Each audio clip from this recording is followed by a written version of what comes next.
Bonjour à toutes, bonjour à tous, je suis Robin Dozo, bienvenue dans cette série d'émissions en direct du Parlement européen organisée par Scanner. Scanner, une initiative qui promeut l'expression des jeunes dans toute la fédération Wallonie-Bruxelles. Vous êtes jeune, vous avez des idées plein la tête, alors vous avez le pouvoir de façonner l'avenir, votre avenir, mais aussi l'avenir de l'Europe. Et oui, rien que ça, et c'est bien de vous qu'on parle. Aujourd'hui, on est là pour démystifier la politique européenne, la démocratie européenne. On est là pour ça, pour vous montrer à quoi ça peut servir. À travers 8 émissions, nous allons rencontrer des députés européens qui vont nous éclairer sur les enjeux majeurs de notre continent. Vous vous demandez peut-être pour qui vous pouvez voter, quelles thématiques vous pouvez influencer ou à quoi sert réellement votre vote. Eh bien, vous êtes au bon endroit. Cette émission vous est proposée, donc je viens de le dire, par Scanner, une ASBL liégeoise, une initiative qui va promouvoir l'expression des jeunes dans toute la fédération Wallonie-Bruxelles, notamment via des ateliers d'écriture, des émissions radio et maintenant même des émissions filmées au Parlement européen. Rien que ça. Et pour cela, je ne suis pas seul, je suis accompagné à ma gauche d'Héloïse. Comment tu vas, Héloïse? Je vais super bien, merci. Écoute, toi, tu seras là pour faire entendre la parole plutôt des jeunes aux décideurs politiques. Tu nous aideras à comprendre comment vos préoccupations, à vous les jeunes, vos idées, vos envies peuvent influencer le futur de l'Europe. De l'autre côté, nous avons Corentin Melchior. Comment tu vas? Très bien, et toi? Tu es prêt pour cette émission? Très prêt. Toi, tu interpelleras plutôt directement les politiques, mais sur des questions beaucoup plus précises, beaucoup plus techniques, plutôt dans l'autre sens qu'Héloïse. Autrement dit, comment les décisions prises ici, au Parlement européen, affectent votre quotidien, votre vie de tous les jours. Bref, au final, ne vous inquiétez pas. Tout va bien se passer, que vous soyez un mordu de politique ou alors juste curieux de voir comment vous pouvez porter votre voix pour votre avenir. Je vous invite à suivre cette émission et évidemment celles qui suivront dans les mois qui suivent. Normalement, il y en aura 8 dans les 8 mois qui suivent. Évidemment, à vous abonner, à nous dire ce que vous en avez pensé et à le partager avec vos proches. Ça nous aidera énormément pour faire passer notre message. Alors aujourd'hui, nous abordons un sujet qui est essentiel, l'emploi et la valorisation du travail au niveau européen. Pourquoi c'est important? Vous pouvez penser par exemple au chômage chez les jeunes. Vous pouvez penser aussi à toutes ces entreprises belges qui délocalisent hors de l'Union européenne, mais aussi dans l'Union européenne. Vous pouvez penser à nos scientifiques, nos médecins, nos ingénieurs qui partent ailleurs à la recherche d'autres opportunités. Sommes-nous devenus trop dépendants des importations? Sommes-nous devenus un pays qui lâche ces jeunes au niveau, un pays et même aussi un continent, qui lâche ces jeunes au niveau du travail? C'est le genre de questions que nous allons aborder aujourd'hui, mais aussi bien d'autres. Mais comme je l'ai dit, dans chaque émission, nous recevons un député européen ou une députée européenne. En l'occurrence, aujourd'hui, c'est Marc Botenga du groupe de la gauche. Bonjour Marc Botenga. Bonjour. Ça va? Vous êtes prêt pour ce genre d'émission? Tout à fait. Des émissions que vous ne voyez peut-être pas souvent parce que c'est des visages assez jeunes autour du plateau aujourd'hui. Aujourd'hui, nous allons parler du travail, du coup, avec vous, puisque vous êtes dans la commission qui fait partie de ce genre de thématique. Absolument. Je ne me trompe pas, tant mieux, c'est qu'on a bien fait notre travail. Et au lieu de vous présenter moi-même ou de vous laisser vous présenter, on va présenter un petit texte, on va préparer un petit texte où chaque député que nous allons interviewer sera soumis à un petit texte que vous allez devoir compléter. Je vous lis le début de la phrase, vous la finissez. Alors, vous êtes prêts? Allez-y. Alors, je m'appelle Marc Botenga. Jusque-là, tout va bien. Au Parlement européen, votre fonction, c'est? Je suis député européen dans une série de commissions sur l'industrie ou le travail, les affaires sociales, entre autres. Et je suis député depuis? Depuis 2019. Mon parti, au sein de l'Union européenne, c'est? Au sein de l'Union européenne, on est dans le groupe de la gauche au Parlement européen. Et si je devais résumer son orientation politique, ce serait? C'est un peu tous les partis, disons, qui veulent rompre avec le cadre actuel à partir de la gauche. Donc c'est un peu la gauche radicale, authentique au niveau européen. Et donc mon parti et moi, nous luttons essentiellement pour et contre? Alors nous luttons pour une Europe fondamentalement autre, basée sur la solidarité et la coopération. Nous luttons contre l'Europe des multinationales et de la concurrence. Si je pouvais faire voter une directive, là, maintenant, tout de suite, elle porterait sur? Elle porterait sur l'égalité, donc la fin de l'austérité et la garantie d'une société beaucoup plus égale qu'aujourd'hui contre toute la pauvreté et les inégalités au travail. Et on va finir par une question qui nous intéresse particulièrement aujourd'hui dans le cadre de l'émission. La place de la jeunesse dans la politique européenne, c'est? Essentiel et trop peu valorisé. On l'a dit, aujourd'hui on parle de l'avenir du travail pour la jeunesse en Europe. Et quoi de mieux pour commencer que d'écouter quelques témoignages des jeunes? Donc nous avons sélectionné différents textes de jeunes à propos du travail dans l'Union européenne. C'est des textes disponibles sur notre site scanner.be. Et donc je vous propose ici d'écouter les différents témoignages que je vais vous lire et d'y réagir ensuite. Camille, 25 ans, nous explique qu'elle rit toujours face à l'épuisement de la journée avec ses collègues. Elle est éducatrice spécialisée avec des adolescentes dans le secteur de l'aide à la jeunesse. Elle dit « Nous faisons souvent de grosses journées, des nuits, des week-ends. À quoi bon se plaindre de la fatigue, de subir nos journées ou des moments compliqués que nous pouvons rencontrer? Autant en rigoler, décompresser, ensemble, nous qui sommes dans le même merdier. Échanger, se conseiller. Il vaut mieux en rire qu'en pleurer, comme on dit. » Ensuite, Saïda, 34 ans, nous dit « C'est injuste. J'avais tellement de capacité et d'énergie avant de commencer la vie professionnelle. Et j'ai l'impression d'avoir tout perdu. » Finalement, Alexandra, 22 ans, se demande « Est-ce que la vie, c'est de travailler à temps plein jusqu'à mes 67 ans? Est-ce que la vie, c'est de se rendre compte qu'après avoir travaillé tout ce temps, on a fini par rater l'essentiel ?» Marc Potenga, après avoir entendu ces différents témoignages, avez-vous un premier ressenti, une première réaction? Tout d'abord, je comprends entièrement ce que disent ces jeunes travailleurs. Parce que c'est effectivement aujourd'hui devenu un calvaire souvent pour beaucoup de travailleurs, mais en particulier aussi pour les jeunes qui travaillent dans le secteur de l'aide à la jeunesse, mais par exemple aussi dans les crèches, par exemple, là, ce qui est pertinent pour les deux, les jeunes parents et les travailleurs là-bas, parce qu'il n'y a pas d'investissement. Il y a trop peu de personnel, il y a trop peu d'investissement et du coup on a des conditions de travail qui ne sont pas assez bonnes, on a un stress au travail, on n'arrive pas à finir quand on aimerait finir, donc je comprends tout à fait, c'est absolument inacceptable. Et aussi, quelque chose qui ressort de ces témoignages, c'est ce déséquilibre qu'il peut y avoir entre la vie privée et la vie professionnelle. Comment est-ce que l'Union européenne tente de répondre à cet équilibre? Moi, je vais vous dire, moi, à l'Union européenne, je fais partie de l'opposition. Donc je ne vais pas vous dire l'Union européenne est en train de faire un super travail. Il y a une directive sur l'équilibre travail-vie privée, bien sûr, mais elle est absolument insuffisante d'une part. Et deuxièmement, si nous, on veut prendre ça au sérieux, il faut d'abord des investissements. Et l'Union européenne, qu'est-ce qu'elle dit souvent? Ah, mais les États dépensent de trop, il faut couper un peu dans les services publics, dans les services sociaux. Si vous dites ça, en fait, vous empirez la situation. Donc vous pouvez avoir une belle directive, mais qu'en même temps, vous entravez, vous sapez, vous affaiblissez la situation des jeunes ou des travailleurs en général. Merci pour votre réponse. Je vous propose d'écouter un deuxième témoignage. On va écouter le souhait de Maxime, 19 ans. Il aimerait qu'il y ait un gouffre moins grand entre les classes sociales et qu'il n'y ait plus de différence, de facilité dans beaucoup de secteurs concernant les hommes envers les femmes. Par exemple, le salaire, l'obtention d'un emploi. Donc ici, Maxime parle d'inégalité d'accès au marché du travail. Comment l'Union européenne compte réaliser son objectif de réduire les discriminations d'accès au marché?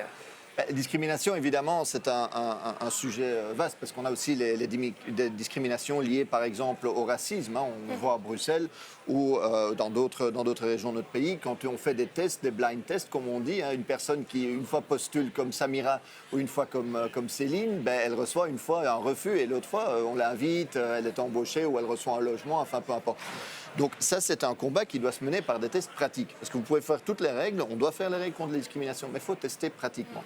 Deuxièmement, par rapport au salaire. Il est vrai qu'aujourd'hui, les jeunes sont souvent poussés dans des emplois précaires, des stages d'affilée moins rémunérés ou des emplois moins rémunérés. Et ça, il faut être clair que pour un travail égal, on doit avoir un salaire égal. Et ça doit valoir pour les gens qui viennent de l'extérieur, des travailleurs détachés, etc. Et ça doit valoir pour les jeunes. Et il faut aussi dire, certainement, après 6 mois, vous avez fait 6 mois de stage, vous avez droit à un contrat fixe. Voilà. Et c'est comme ça qu'on garantit une sécurité, parce que sinon, vous ne pouvez pas construire votre vie. Si vous courez de temps d'intérim à intérim, de contrat précaire à contrat précaire, comment est-ce que vous voulez commencer à construire une vie? Que ce soit une vie de famille, une vie de loisirs, vous n'y arrivez pas. Merci. Héloïse, tu viens de nous partager des témoignages de jeunes, des jeunes qu'on rencontre tous les jours. Mais ici, Corentin, tu as été rencontrer quelqu'un, maintenant tu as été prendre un discours d'une personne que Marc Boitenga, vous connaissez très certainement, étant donné qu'elle fait partie de l'Europe aussi. Alors pas du Parlement, il s'agit de la Commission européenne, attention. Juste avant de te donner la parole, je fais un petit rappel. C'est l'instance, la Commission européenne, en très gros résumé, qui va proposer des lois et des budgets au Parlement et au Conseil pour les faire voter. Marc Boitenga, je vais vous lire une déclaration d'une personnalité publique. Ici, pour cette première édition, c'est une des personnalités publiques politiques. Effectivement, car comme l'a dit Robin, c'est la présidente de la Commission européenne. Madame Ursula von der Leyen. Alors, comme tu as déjà rappelé, mais effectivement, la Commission européenne, c'est un peu ce pouvoir exécutif au sein de l'Europe, mais qui a également un pouvoir d'initiative législative, comme l'a très bien expliqué Robin. Alors, on va lire une déclaration issue du discours de rentrée d'Ursula von der Leyen le 13 septembre dernier. Alors, le discours de rentrée, c'est ce discours, cette prise de parole annuelle faite devant le Parlement européen pour expliquer les dernières réalisations faites par l'Europe, mais également faire un point sur les chantiers prioritaires à venir. La déclaration est la suivante. L'Europe est proche du plein emploi. Ce ne sont pas des millions de personnes qui cherchent un emploi, mais des millions d'emplois qui cherchent preneurs. 8 millions de jeunes sont sans emploi et ne suivent ni études ni formation. Nous devons donc améliorer l'accès au marché du travail, surtout pour les jeunes et pour les femmes. Et nous avons besoin d'une immigration de main-d'œuvre qualifiée. Alors, ma première question est très simple, Marc Botenga. Est-ce que c'est une première réaction en lisant cette déclaration? Mais je pense qu'il y a un problème chez la Commission européenne, c'est qu'ils ont toujours tendance à rejeter la faute, soit chez ceux qui n'ont pas d'emploi, chez les jeunes, etc., quand ils ne trouvent pas. Tandis qu'en réalité, c'est quoi le souci? C'est que souvent les emplois disponibles sont sous-rémunérés. On demande dans beaucoup de pays, aussi en Belgique, aux jeunes de travailler, pas seulement aux jeunes, aux travailleurs en général, de travailler avec des salaires ridicules, ou dans des conditions de travail toujours plus flexibles. On parlait tout à l'heure de oui, mais j'arrive pas à combiner ma vie privée et ma vie professionnelle. Mais quand on vous demande des horaires flexibles, quand on vous demande des tours impossibles, forcément que vous n'y arrivez pas. Et donc mon problème avec les politiques européennes, les politiques de la Commission européenne, c'est qu'on va toujours rejeter la faute ailleurs. Offrez aux travailleurs aujourd'hui, aux jeunes aujourd'hui, des contrats décents avec un bon salaire, vous allez voir que vous allez trouver des gens. Aujourd'hui en Belgique, il y a plein de gens qui ont par exemple un diplôme d'infirmier, qui veulent travailler, qui ont fait des études d'infirmier parce qu'ils veulent prendre soin des gens et qui quittent le métier tout simplement parce qu'ils disent c'est plus faisable, je n'y arrive pas, il n'y a pas assez de collègues, les conditions de travail, le salaire, je n'en peux plus. Alors garantissons ces droits sociaux et vous allez voir que ces postes-là seront remplis. Donc vous avancez une première solution, garantir les droits sociaux. Donc est-ce que vous êtes d'accord avec le reste de la proposition d'Ursula von der Leyen, qui est pour le rappeler, donc favoriser la mise à l'emploi ou à la formation pour les jeunes, mais aussi une immigration de main-d'œuvre dite qualifiée? Est-ce que selon vous c'est une possibilité pour l'Europe?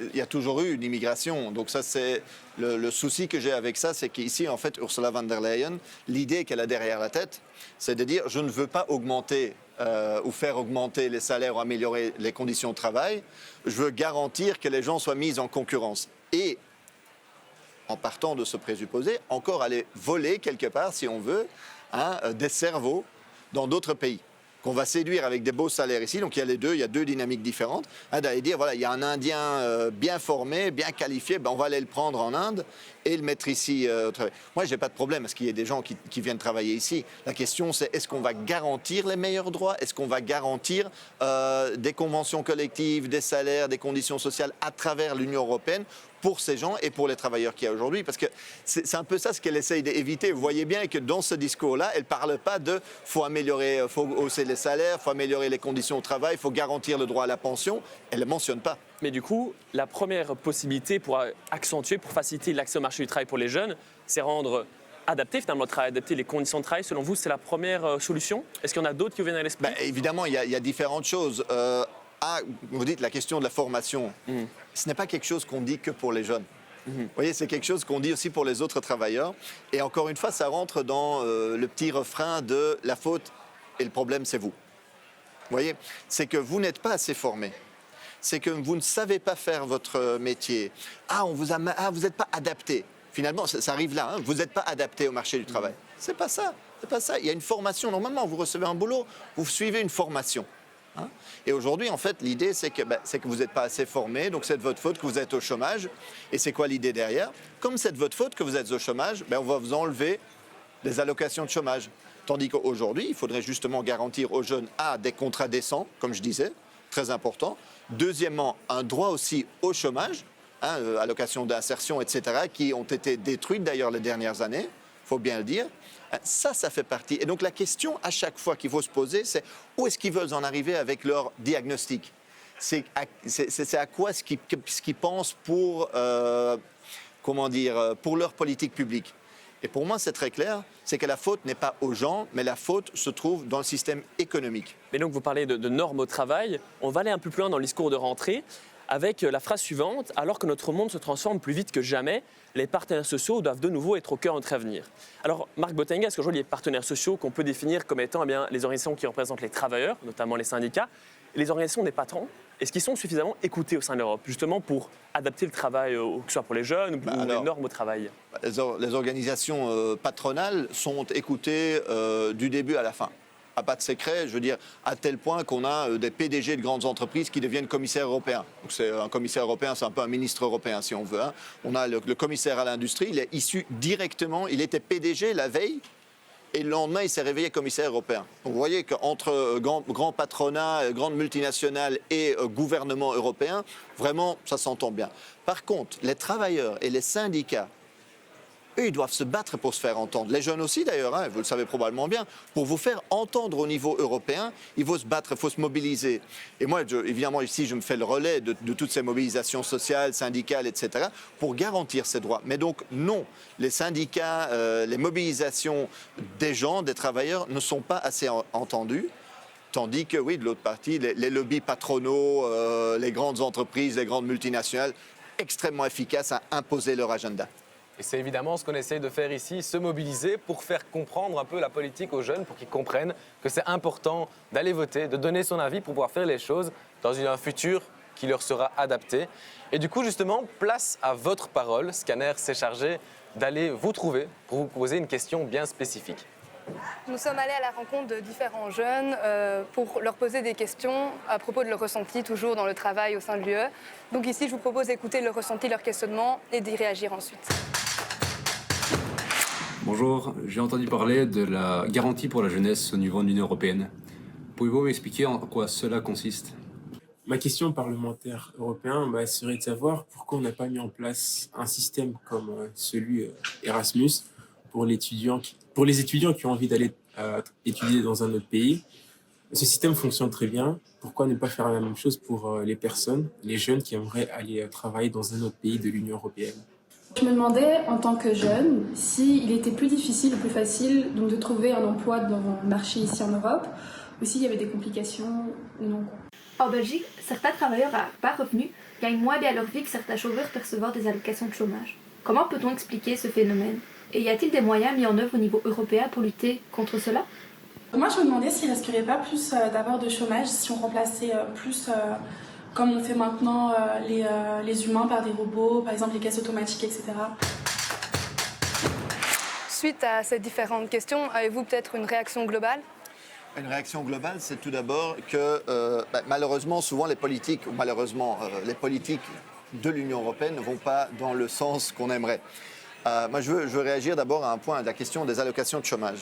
Il est très important de ne pas rentrer dans le piège que nous tend la droite ou les libéraux, avec l'idée que le chômage, les allocations de chômage seraient trop élevées, parce que vous voyez bien que parfois on gagne plus comme ça qu'en travaillant. Le problème fondamental, c'est quoi alors ? C'est que les salaires sont trop bas. Vous savez qu'aujourd'hui en Europe, on a une urgence sociale. On a plein de gens qui ont peur, presque la moitié des Européens, vous imaginez, ont peur de hausser le chauffage quand ils ont froid. 46% des Européens dans un continent riche comme le nôtre. Donc la question n'est pas que les allocations sont trop élevées, la question c'est que les salaires sont trop bas. Et là, à ce niveau-là, c'est une lutte qui n'est pas déterminée au niveau européen. On a réussi, heureusement, grâce à la mobilisation syndicale, d'imposer une directive sur un salaire minimum, des salaires minimaux, disons, au niveau européen. Donc c'était une bonne première victoire, mais c'est un combat de tous les jours. Donc ça, c'est ma première réaction comme ça, à chaud, sur ce que j'entends. On peut revenir aussi sur la première question, c'était celle d'Alessandro qui parlait de la garantie européenne pour la jeunesse. Peut-être nous expliquer en quelques mots ce que... La garantie européenne pour la jeunesse, encore une fois, c'est des tentatives. Donc l'Union européenne développe toute une série de paquets pour, vous savez qu'on a une année des jeunes, et donc d'aider les jeunes d'une manière ou d'une autre à trouver leur place dans la société. Oui. La garantie européenne de jeunesse, elle ne va pas très loin. Pourquoi elle ne va pas très loin ? Parce que c'est une politique sociale qui en réalité revient aux États membres. Donc il y a des choses, par exemple, il y a la garantie pour la jeunesse européenne, il y a le Fonds social européen, il y a des fonds de lutte contre la pauvreté. Et ça essaye d'amadouer un peu, on peut dire, l'impact d'autres politiques et une situation sociale. Mais il faut toujours s'imaginer, quand vous voyez, par exemple, je vais prendre un exemple que vous pouvez voir quand vous prenez le métro à Bruxelles, ou une école. dans différents pays membres. Vous allez voir, sponsorisé par l'Union européenne, cofinancé par l'Union européenne. Mais en même temps, l'Union européenne demande aux États, comme je disais, de couper dans les soins, dans les services publics et donc aussi dans les aides à la jeunesse. Le premier témoignage qu'on a parlé dont on a parlé, qui parlait de services d'aide à la jeunesse, quand vous avez d'une part l'Union européenne qui vient avec « Ah, vous devez couper là-dedans », et d'autre part, mais nous avons ici une petite garantie pour la jeunesse qui va vous aider, nous avons un petit fonds social, etc. Vous voyez la contradiction. Et donc, globalement, je pense que le combat pour nous, ce serait vraiment d'éviter ce retour à l'austérité, donc de dire à l'Union européenne, à chaque fois qu'elle dit, voilà, nous allons couper, nous allons obliger les États membres de couper dans leurs dépenses, de dire non, nous avons besoin aujourd'hui de dépenses pour la jeunesse, pour des garanties sérieuses, pour nos services publics, que ce soit les crèches, services d'aide à la jeunesse, etc., les écoles. Et ça sera pour moi le vrai combat à mener. Ok, merci pour votre réponse. On va passer à une autre question, donc celle de Mélina, qui parlait de manière un peu plus globale de cette montée des technologies et du coup de la crainte de l'augmentation du chômage face aux nouvelles technologies, comme par exemple les caisses automatiques, tout ça. Avez-vous une réaction? Je pense qu'à chaque fois qu'il y a un pas en avant technologique, cette question se pose. Ouais. Et la question concrète, c'est quoi? C'est à qui va profiter cette innovation technologique? Moi, je suis pour les innovations technologiques dans l'industrie, partout. Ça peut nous aider, ça peut donner un coup de main exceptionnel. Il y a des gens qui disent ça va créer du chômage. C'est un risque, mais c'est un choix quand on fait ça. Pourquoi est-ce qu'on n'en profite pas plutôt pour dire écoutez, on est beaucoup plus productif aujourd'hui, réduisons le temps de travail avec maintien de salaire. Pourquoi est-ce qu'on ne dit pas c'est l'occasion de travailler moins pour un même salaire? Parce que vous savez que les richesses produites, les travailleurs, les jeunes travailleurs, les gens qui vraiment produisent la richesse dans une entreprise, sont beaucoup plus productifs aujourd'hui qu'il y a 50 ans. Donc on produit beaucoup plus dans un même temps de travail. Mais les salaires n'ont pas du tout suivi l'évolution de la productivité. Alors, ces nouvelles technologies devraient quand même aider, contribuer à nous permettre de dire, écoutez, c'est le moment est arrivé pour arriver à une vraie redistribution et utiliser ces avancées technologiques, ces innovations, pour permettre aux gens d'avoir un peu plus de temps chez eux, pour profiter un peu, eux, de cette augmentation de la productivité. Merci Marc Boitenga. Et Louise, tu vas garder la parole. On va parler d'un sujet qui concerne tout le monde, qui concerne vachement les jeunes, mais qui concerne en fait le monde entier. Pourtant, tout le monde semble l'oublier. La fast fashion. Il me semble, Héloïse, que tu as une situation à proposer à M. Boitenga. Oui, ici je vais vous lire donc une situation vraiment concrète et après on en discutera ensemble. Donc on va parler ici de la fast fashion, définie comme la production de vêtements de faible qualité, éphémères et rapidement renouvelés. La fast fashion est attractive par ses prix étonnamment bas. Nous avons pu notamment constater l'attrait pour ce type de vêtements lors de l'ouverture d'une boutique éphémère de la marque Shein à Paris. Des milliers de personnes, surtout des jeunes, s'y sont rendues.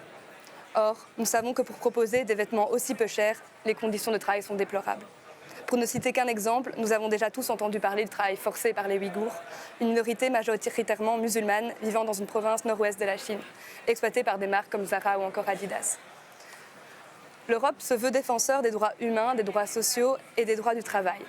L'Union européenne représente plus de 400 millions de consommateurs. On se demande donc comment, aujourd'hui, l'Union européenne peut lutter contre l'exploitation des travailleurs hors Europe qui produisent pour le marché européen. La question, elle est liée, disons, aux obligations que nous voulons, parce que ce n'est pas une question de pouvoir, c'est une question de vouloir, imposer aux multinationales. Qu'est-ce que vous voulez imposer aux multinationales européennes? Parce qu'effectivement, par exemple, il y a un grand exemple, Rana Plaza. Si vous ne connaissez pas, allez 2 secondes sur Internet, vous mettez Rana Plaza. C'est cet immeuble au Bangladesh qui s'est effondré, où il y a plein de travailleurs qui travaillaient travailleuses surtout d'ailleurs, qui travaillaient pour des grandes marques européennes, qui ont été finalement forcés ou poussés à aller travailler quand même dans un immeuble qui était instable, dont on voyait déjà qu'un accident, disons, était prévisible. Nous devons aujourd'hui imposer à nos multinationales, entre guillemets, de respecter les règles et de dire très clairement, les gars, vous avez une responsabilité et si vous ne respectez pas les droits humains, nous allons au tribunal. Et donc il y a aujourd'hui une discussion sur une directive européenne de droit de vigilance, donc au devoir de vigilance plutôt, qui imposerait aux multinationales d'avoir un certain droit de vigilance sur leur chaîne de production. Hein. Pourquoi pas, mais ça me semble très léger. Ça a été beaucoup affaibli. Pourquoi? Un peu pour revenir à ce que je disais tout à l'heure. Quand vous avez les multinationales qui font la loi au sein de l'Union européenne, évidemment que les règles qu'on va imposer à ces mêmes multinationales seront très faibles. Donc moi, je suis pour d'avoir des règles claires et fermes par rapport à nos multinationales ici. Hein, de dire, voilà, vous devez respecter certaines règles. Évidemment, après, il y a une lutte sociale qui doit être menée par les syndicats, les travailleurs dans ces pays, et qui est menée. Parce que quand vous regardez à travers le monde, il y a des mobilisations incroyables des gens qui se mobilisent pour leurs droits, pour les salaires. Vous voyez, en Inde, on a eu la plus grande grève, notamment au niveau agricole, des choses incroyables. Et donc moi, je fais beaucoup confiance aussi à ces peuples-là. Ici, l'Union européenne doit prendre au sérieux la responsabilité de ces multinationales. Héloïse, on le sait, les jeunes, ils aiment bien la mode, ils aiment bien parler de vêtements, mais les jeunes, ils aiment aussi beaucoup jouer. Moi, je me rappelle quand j'étais petit, il y avait un jeu où j'étais vraiment très mauvais. J'ai jamais gagné. C'était le ni oui ni non. Et aujourd'hui, Marc Botenga, vous allez rentrer en enfance, retourner en enfance avec Corentin, avec l'épreuve du oui-non, où c'est complètement l'inverse. Marc Botenga, les règles du jeu sont très simples. Je vais vous poser 20 questions diverses et variées, et vous pouvez répondre que par oui ou par non. Alors, vu qu'on est quand même sympathique, on vous laisse un joker, un jeu passe, qu'on n'avait droit qu'une seule fois. Vous avez 20 questions, 2 minutes, normalement pas de stress, vous avez bien le temps, mais il faut quand même faire attention au chrono. Vous êtes prêts? Oui, ceci étant dit, je joue toujours au vidéo-jeu. Il faut quand même dire un truc, c'est que vous avez toujours un autre bouton qui vous permet de faire, de dépasser. Vous voyez, il n'y a jamais que deux boutons. Mais bon, soit, ce sera le joker. Vous êtes prêts? Allez-y. Êtes-vous fier de travailler au Parlement européen? Oui. Le fonctionnement politique de l'Europe est simple à comprendre. Non. L'histoire et le fonctionnement politique de l'Union européenne sont suffisamment expliqués dans les écoles. Non, je pense pas. Le Parlement européen devrait-il avoir plus de pouvoir sur les autres organes de l'Union européenne? Oui. Le Parlement européen compte-t-il trop de députés? Non. L'Europe doit être davantage indépendante vis-à-vis des États-Unis. Oui. Le pouvoir exécutif, c'est-à-dire la Commission européenne, a-t-elle trop de pouvoir sur le Parlement européen? Oui. Il faut rajeunir la moyenne d'âge des députés européens. Absolument. L'Union européenne Oui, du coup. a-t-elle suffisamment de pouvoir sur les États membres? Pardon, L'Union européenne a-t-elle suffisamment de pouvoir sur les États membres qui la constituent? Faut-il encourager la création d'emplois flexibles ou encourager la transformation, on va dire, de ceux qui ne le sont pas encore? Non, je suis contre la flexibilisation. Non. L'Europe met-elle trop de temps à prendre des décisions? Oui, souvent. Devons-nous encourager le recul d'âge de la pension? Non. Le taux d'emploi chez les jeunes est une priorité pour l'Europe? Non, je pense pas. Le pouvoir d'achat des jeunes travailleurs européens est suffisant? Le pouvoir d'achat? Non. Il faut davantage de labels européens pour protéger encore plus le travail Made in Europe. Joker. La classe moyenne est en danger en Europe. Oui. L'idéal serait d'obtenir une croissance économique permanente au sein de l'Union. L'idéal, ce serait d'obtenir une croissance économique qui est permanente, qui est constante au sein de l'Union européenne. Ça veut rien dire. C'est-à-dire miser concrètement tout le temps sur l'accroissement du PIB européen. Alors non. Faut-il encourager les travailleurs européens, les travailleurs belges ici en l'occurrence, à chercher de l'emploi dans d'autres pays limitrophes? Non. Avant-dernière question, les travailleurs européens sont suffisamment armés pour faire face à l'inflation? Non. Et enfin, il faut renforcer le droit du travail, c'est-à-dire les droits liés au travail, si on veut résumer, au sein de l'Union européenne. Renforcer? Oui. Oui. Eh bien, c'est bien, on peut souffler, c'est bon. Maintenant, vous avez le droit de vous exprimer à nouveau librement. J'ai cru qu'on n'utiliserait pas le joker, mais finalement, si. Mais toutes les règles ont été respectées, c'est très bien. Par contre, vous restez quand même sous le joug de Corentin, qui s'amuse avec des choses très techniques, puisqu'il s'est amusé à aller chercher un peu de logique ou de contradiction en politique. Tout à fait, Robin. Marc Botenga, vous restez avec moi pour une deuxième rubrique qui s'appelle Contradiction ou logique implicite. Alors, dans cette rubrique, je vais vous poser différentes questions, allant du fonctionnement même de l'Union européenne à la thématique du jour, qui est, pour le rappeler, l'emploi et la valorisation du travail européen. Alors ces questions, que l'on pourrait qualifier de questions de fond, eh bien, elles ont une particularité. C'est-à-dire qu'elles semblent contenir des éléments qui semblent contradictoires ou plus difficilement compréhensibles, explicables pour tout un chacun. Pas de problème, je vais l'expliquer directement et l'exemplifier avec la première question, qui est la suivante. On le sait, l'Europe, elle fait de plus en plus face à une concurrence économique importante. De la part de deux groupements de pays, pourrait-on dire, les pays émergents, dont l'économie se développe très vite, on pense à l'Afrique du Sud, à la Chine ou encore au Brésil, et d'autre part, eh bien, à des pays qui mettent en avant des mesures économiques protectionnistes, donc favorisant leur économie. On pense dans ce cas-là avec les États-Unis et le fameux America First. Le problème, c'est que ces pays sont particulièrement attractifs pour les entreprises européennes. Dans ce cadre-là, comment on peut lutter contre une délocalisation des entreprises européennes, cherchant à s'établir hors Europe, tout en garantissant des conditions de travail décentes pour les travailleurs, rendant parfois plus coûteux leur emploi? Alors, je pense qu'il y a trois choses. Premièrement, il faut une politique énergétique décente. Aujourd'hui, le coût de l'énergie est beaucoup plus cher, beaucoup plus élevé en Europe qu'aux États-Unis. Les États-Unis y contribuent d'ailleurs, parce que quand on a dit « Ah, on ne veut plus de gaz russe avec la guerre de l'Ukraine », les États-Unis ont dit « Ah, on va vous vendre du gaz de schiste, environnementalement un désastre ». Mais en plus, ils nous le vendent à un prix bien élevé, évidemment. Je veux dire, ils font pas, c'est pas des ASBL, les États-Unis. Donc ils en profitent et en même temps, ils appellent les entreprises européennes « Ah, mais venez un peu investir chez nous ». Premièrement, une politique énergétique publique qui permette d'avoir des prix de l'énergie bas et accessibles. Ça, c'est un. Deuxièmement, on donne des masses de subsides et des cadeaux aux entreprises, de toutes formes, que ce soit des subventions, que ce soit des exemptions fiscales, des trucs, etc. On n'y attache quasi pas de conditions. Pas de conditions. C'est genre, vous empochez, puis vous fermez, ça va, pas de stress. Ah ben non, il faut des conditions claires. Vous utilisez de l'argent public ou vous avez un avantage quelconque. Et troisièmement, je pense qu'il faut certainement oser dire qu'il y a des secteurs de notre économie qui sont trop importants pour être laissés au privé. Pourquoi est-ce que des secteurs stratégiques doivent être laissés, ou le pouvoir sur des secteurs stratégiques doit être laissé dans les mains d'un petit conseil d'administration qui ne pense qu'à une chose, c'est-à-dire au profit? Non, prenons ça en main publiquement. Les transports, l'énergie, les banques, parce qu'à chaque fois quand je sais pas, les banques font faillite, alors nous, on doit aller les sauver. Mais après, on n'a plus rien à dire. Non, non, il y a des secteurs qui sont trop importants, gardons-les dans les mains ou reportons-les dans les mains du public. Donc vous évoquez une série de pistes de solutions, notamment une renationalisation, pourrait-on dire, de certains secteurs de l'économie. Alors on va rester dans le thème de la délocalisation, mais délocalisation des entreprises européennes au sein même de l'Europe. On peut prendre l'exemple d'une entreprise établie en Belgique qui décide d'aller s'installer en Roumanie pour avoir moins de coûts. Ça, évidemment, ça impacte fortement le taux d'emploi du pays qui voit l'entreprise le quitter. Alors comment est-ce qu'on peut lutter contre ça tout en prenant une libre circulation économique au sein de l'Europe? Alors, pour le rappeler à tout le monde, y compris sur ce plateau, la libre circulation économique, elle est permise grâce au marché unique. Ce marché, finalement, cet espace sans frontières, pour dire, qui permet une libre circulation des biens. Vous pouvez acheter des biens d'autres pays, des personnes, vous pouvez vous déplacer, des services ou encore des capitaux quand vous voulez investir dans des entreprises européennes qui ne sont pas issues de votre pays. Comment donc régler cette dualité entre délocalisation européenne et en même temps libre circulation économique? Mais je pense qu'un des problèmes fondamentaux de cette Union européenne a été quoi? C'est-à-dire qu'au sein du traité aujourd'hui, on donne du traité européen, donc un peu, on peut dire parfois constitutions européennes, même s'il y a différents textes, mais soit, c'est qu'on donne la priorité aux libertés économiques par rapport aux droits sociaux. Donc ça veut dire qu'on laisse une liberté totale aux entreprises de faire ce qu'elles veulent quand elles veulent. Il y a une série d'outils qu'on peut utiliser même au sein de l'Union européenne. Par exemple, les marchés publics. Ça veut dire quand l'État fait un contrat, en gros, pour faire vite, avec une entreprise, imposons des conditions. Comme je disais, toutes les exemptions fiscales, les aides aux entreprises, et c'est des dizaines de milliards, des centaines de milliards. Posons des conditions.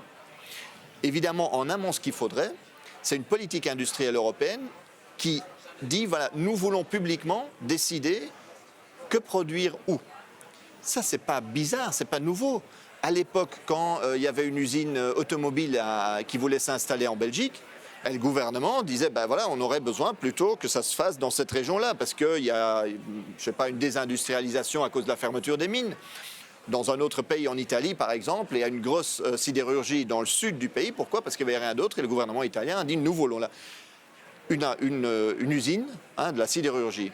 Mais ça veut dire que les autorités publiques doivent dire, la politique industrielle, nous la prenons en main et nous ne la laissons pas à la bonne volonté des entreprises et des actionnaires. Parce que si vous faites ça, ils vont aller là où ils peuvent faire le plus de profit. Et un dernier élément quand même, c'est de hausser les salaires un peu partout en Europe. Parce que la différence entre un salaire roumain et un salaire belge est énorme. Ce n'est pas que, comme certains voudraient, que les salaires belges doivent baisser. Non, non. Les salaires en Roumanie, en Bulgarie et ailleurs en Europe doivent aussi augmenter. Alors dans votre réponse, vous parlez d'une certaine façon des droits sociaux des travailleurs. On va continuer un petit peu dans la thématique avec le socle européen des droits sociaux. Alors c'est un texte qui comprend 20 grands principes sociaux tels que le droit à la vie privée, à la prise en charge de petite enfance ou encore le droit à la protection sociale. Ce texte, il fut adopté par l'Europe en 2017. Le premier temps, c'est que depuis 2019, les directives en la matière se font plus rares. Et pire encore, on assiste dans certains pays de l'Union européenne à une détériorisation des systèmes sociaux. On pense par exemple à la France avec le recul d'âge de départ à la retraite. Dans ce cadre-ci, en respectant ce texte, comment expliquer ces détériorisations et surtout comment y remédier? Tout d'abord, ce texte n'est pas respecté. Ce texte n'est pas contraignant. C'est des engagements un peu comme ça, et c'est très bien, mais ça n'empêche pas du tout un État de casser son système de pension, de retraite. Au contraire, tout ce que j'expliquais tout à l'heure sur le fait que l'Union européenne souvent encourage cette dynamique, soit directement par des conseils, des recommandations au pays, soit indirectement par cette logique de concurrence, de jouer les uns contre les autres. Deuxièmement, ce texte n'est pas très ambitieux. Moi, je le défends, mais il n'est pas très ambitieux. Il est aussi ambigu sur certains points. Mais comment le faire respecter? Vous savez, il n'y a qu'une façon. C'est que face à cette Europe dominée par les multinationales, par les PDG, il faut organiser une mobilisation des travailleurs, des mobilisations des travailleurs. Et ça se fait tous les jours. Vous savez, quand Uber, Deliveroo, etc., ils refusent de donner leurs droits, ou les droits du travail, les droits sociaux à leurs coursiers, etc. Comment est-ce qu'ils ont fait, ces gens-là? Ils sont organisés, d'abord dans différentes villes, Barcelone, Milan, aussi en Belgique, évidemment. Ils se sont dit, on va mettre la pression. Et comme ça, on va obtenir nos droits sociaux. Les travailleurs de Ryanair aussi. Des travailleurs sur un même avion qui avaient des statuts différents, des salaires différents, des conditions de travail différentes, venaient de nationalités différentes, se sont mis ensemble en disant on va organiser des grèves. Et pas que dans un pays ou dans une base, parce qu'alors Ryanair va dire ouais, mais on va fermer, on va déménager, on va délocaliser. Non, ils ont fait ça dans 7-8 pays en même temps. Et c'est comme ça qu'on construit un rapport de force pour imposer toutes les promesses sociales. Parce que sinon, vous savez, ces promesses sociales, c'est du blabla électoral. Et le lendemain des élections, c'est oublié. Merci Marc Boitenga. Merci aussi Corentin pour les recherches, parce que ça n'a pas dû être simple d'aller fouiller comme ça dans les décisions politiques. On arrive tout doucement à la fin de cette émission. Je vais juste laisser Héloïse nous citer quelques lignes d'un jeune, d'un atelier, parce qu'avant tout, Scanner, avant les émissions radio, avant les émissions TV maintenant, avant les événements qu'on organise, c'était avant tout basé sur l'écrit, sur l'expression écrite des jeunes, de tous les textes qu'on reçoit. Héloïse, tu vas terminer cette émission qui était déjà bien remplie. Oui, donc ici, je vais lire le texte d'Alexandra, 22 ans, intitulé « Travailler, ce n'est pas la vie ». Ce texte se retrouve sur le site Scanner. On m'a donné la chance de pouvoir vivre et d'en profiter jusqu'à mon dernier souffle. Enfin, ça, c'est ce qu'on essaye de nous faire croire. Profitons-nous réellement de notre vie? En réalité, je ne pense pas.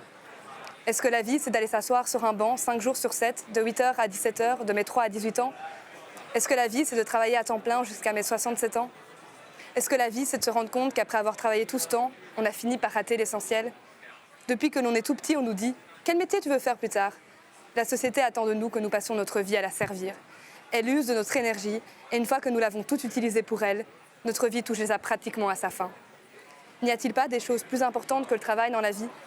Quelle est la véritable priorité de notre si courte existence? Notre famille, nos amis, nos rêves, ne sont-ils pas plus importants?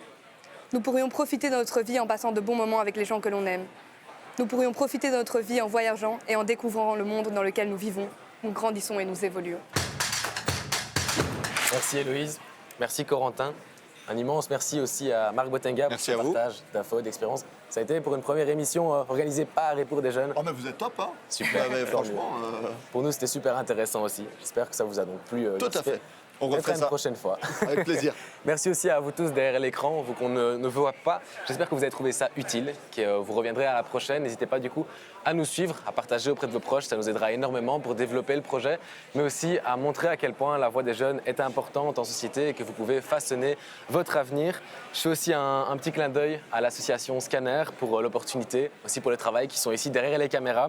N'hésitez pas du coup à vous abonner, à nous suivre. On fait plein d'autres choses aussi. C'est toujours scan-r.be. On a les réseaux sociaux, on a les contacts. Vous pouvez trouver tout sur Internet. Restez curieux, en tout cas, restez toujours engagés. C'est super important. N'oubliez pas, faites entendre votre voix. Elle a de la valeur. Et à la prochaine, à dans un mois. Merci beaucoup.